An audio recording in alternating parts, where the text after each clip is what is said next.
Hello YouTube, welcome back to Let's Play by me, Mr. Neckbreaker88. Today we're going to be playing CROC, The Legends of the Gobbos, for the PlayStation 1. This is a redo. I have actually played this and uploaded it to YouTube before, but as same for the Crash Bandicoot, I'm redoing it for the commentary purposes. And because I'm trying to get on one of these gaming networks, and I tried Social Blade and I got rejected like instantly. I guess my content isn't up to scratch, but they said I've got too much. I haven't got enough. I'm guessing that I haven't got enough content with commentary. So once I've got all my gameplays up to scratch, I guess I'll try again. But I'm going to keep trying until I get somewhere. I can't just keep giving up. But anyway, CROC, Legends of the Gobbos. This is a classic game. Anyone that's been gaming throughout the PS1 days will recognise this game. If not by the look, but definitely from the music. It's got some very recognisable music, and it's a charm to play. I really enjoy playing this game. There's some really tricky moments in it, but nothing that trial and error can't fix. So yeah, let me tell you a bit about the game. It was on a number of consoles. It was released on the Sega Saturn as well, and that's it. There was a sequel, but it didn't really sell very well. For the Sega Saturn version, it's rumoured that there's glitches, and there's a certain way you've got to put the disc into the game, which is a bit strange. I think you've got to turn the console on. Go on the Sega Saturn dashboard and then put the disc in, like through that way. It's a bit strange, but yeah, the companies behind the game are Foxy Interactive and Argonaut Software Limited, and it was distributed by Electronic Arts. It's a 3D roaming platforming game, as you can see, which was the standards of PS1 games back in them days. And yeah, I'll read the back of the box for you. It says, "CROC's got the moves. Help CROC, the crusading crocodile, rescue his peace-loving gobbo friends from the grasp of the evil magician Baron Dante. Guide him through a beautiful rendered 3D world on a free-wheeling, free-roaming adventure against the evil Baron and his devilish assistants dantinis. 5 different 3D worlds to explore, including volcanoes, ice glaciers, and underwater caves. Free roaming, stunningly rendered, real-time 3D gameplay lets you go anywhere as you run, jump, climb, and swim. More than 40 levels, enemies galore, and more than 8 stage bosses to keep you busy." So yeah, it sounds good, doesn't it? Sounds very interesting. When I'd done this a while back for YouTube, I uploaded each level as a separate video, but because I'm redoing it with commentary, and I don't want it to be as long, like uploading a level a day, I've edited so there's a couple levels within one video, so I might squeeze maybe 3, maybe 4 levels into one video, depending on the length and how long it takes me to do it. I'll probably aim for around maybe 10 to 15 minutes of each video. This one's a bit shorter because it's the first 3, and yeah, don't want to drag out the very first video. So yeah, I guess it's a good idea redoing the game, because then it gives new subscribers a chance to watch me play this game. Maybe new subscribers didn't notice it on my channel, or they haven't checked my past videos, and they've just subscribed and carried on from when they subscribed to me. They didn't check the earlier videos, if that makes sense. Sometimes I do that. I subscribe to someone and I don't check their older videos. I just wait for their new ones to pop up. So yeah, the whole part of the whole style of gameplay is like, it's similar to Sonic. It's like you pick up these crystals, and that's pretty much your health meter.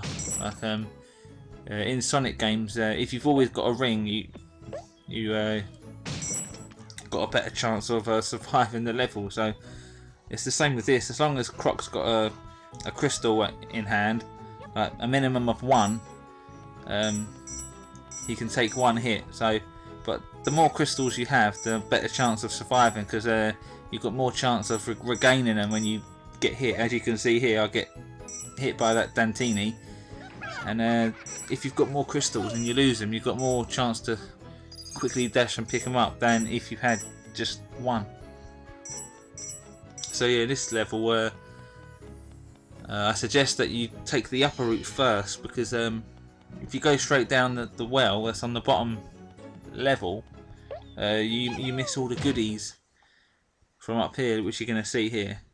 You've got in each level you've got to collect 5 coloured gems, as you can see here, and 6 gobbos. You don't have to rescue all 6 gobbos. You can rescue, I think it's a minimum of 5.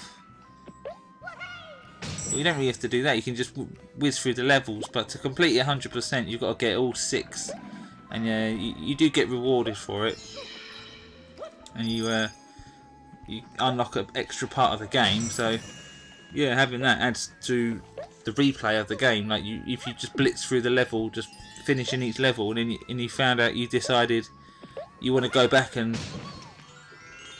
collect all the gobbos, you're going to find out that you're going to get a nice reward for it. So that's good, ain't it? Because yeah, I used to play this game a lot when I was younger. When I used to go around my nan's when I was about maybe almost going into secondary school, I used to go around my nan's, and her carer had a PlayStation and a Super Nintendo, and every time I go round there, I would always want to have a go on this. So that's what I'd play when I go round there. And yeah, I did complete it back then as well. It wasn't easy, but I did it. I mean, for me, when I'm playing it, I prefer to use the D-pad. You can use the analog stick, but I find it's a bit too loose and hard to control. I prefer some PS1 games. I'm best with the D-pad. I think the PS1 controller, or the PS2 controller as well, the D-pad is like the best, because it's each up, down, left and right is separated. You don't have to. It's not all joint as one button. Well, it is, but it isn't on the external part of the control pad, if you know what I mean. So yeah, to exit the level, you've probably already seen. You've got to twat the gong with his tail. But if you collected all 6 coloured gems, you're granted access to the secret room, and that's where you get one chance collecting the 6th gobbo, and each level has 6 gobbos.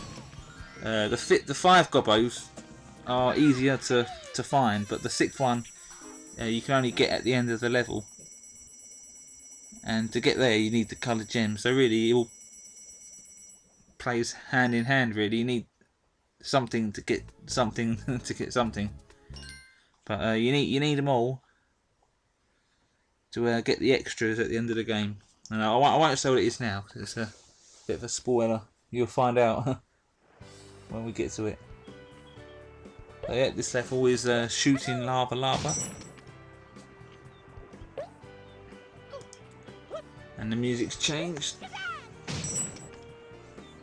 So yeah, I'll talk as I'm playing through the game now. My commentary is running a bit dry.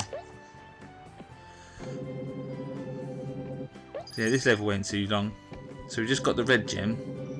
So that you can't. Some of the crystals, you can't tell if it's a coloured gem or just a regular one. Some are just in plain sight and you can see what colour it is. But more often than not, the coloured gem is hidden within a regular looking gem, as you just saw at the start of this level. And here we've got a little mini game. Some of the gobbos are hidden in boxes, so you have to do a mini game to win it. And this one is the standard mixing up the boxes, and you've got to follow the right box and then guess the right one. And if you fail and you don't win the gobbo, you've got to do the whole level again. You can't just exit then jump back in. So it doesn't work like that, unfortunately. And that's like that for the rest of the whole game. If you miss one gobbo, or you don't win the mini game, or win the opportunity to get the 6th gobbo, you've got to do the whole level again, which can be a pain in the arse, but oh well.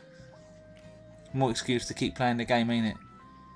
And yeah, this part I was annoyed in this part because when I'm normally just playing this game casually, I can normally leap from that platform to the other side where the gobbo's sitting. But yeah, when it came to recording, my control pad weren't having it. So yeah, I'm gonna blame the control pad on that one. But then I just give in and just push the block and walk over there. So me trying to save time, like taking a shortcut, I end up wasting time, like keep trying it.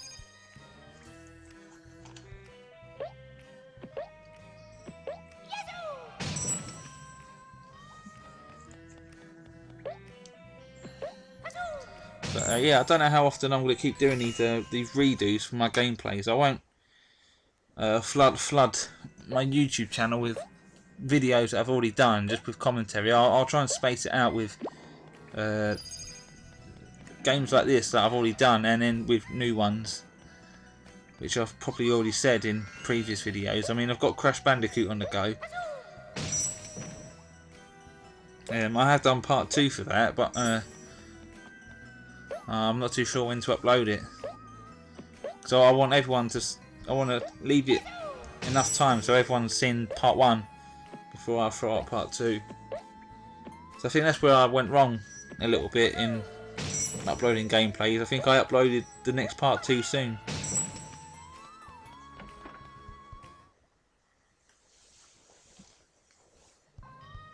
So yeah, now we've got to jump on the balloon to go back down. Now you wouldn't have taken damage even if you just jumped down.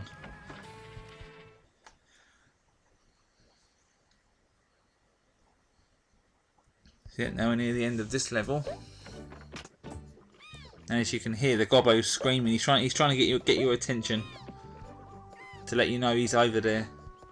But in later levels, they don't do that. You just got to find them yourself.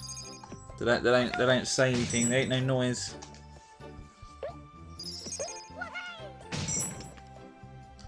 There you go. We've got all the crystals, and we've got the little key, and we can free the little fella.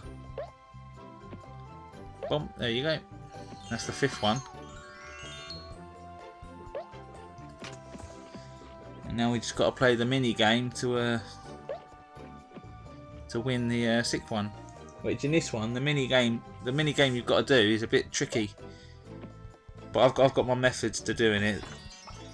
Don't worry about that. Yeah, you push this button, and then you've got these 3 other buttons, these directional buttons. What I do is I turn to the side, and then just push up and down to go backwards and forwards. Because if you jump on each button, like jumping side to side, you sometimes miss the button, or you end up slipping off. And yeah, the game allows you to miss maybe one or 2 sheep here, but after that you've got to do the whole level again if you fail. And there's a few mini games throughout the game like this. Yeah, some are harder than others, but yeah, they can be done. And yeah, this level's the end of the video of this part. I hope you enjoyed it. Feel free to comment, and feel free to subscribe if you want. More the merrier. And yeah, thanks for watching. And yeah, I'll see you in the next one. See you later.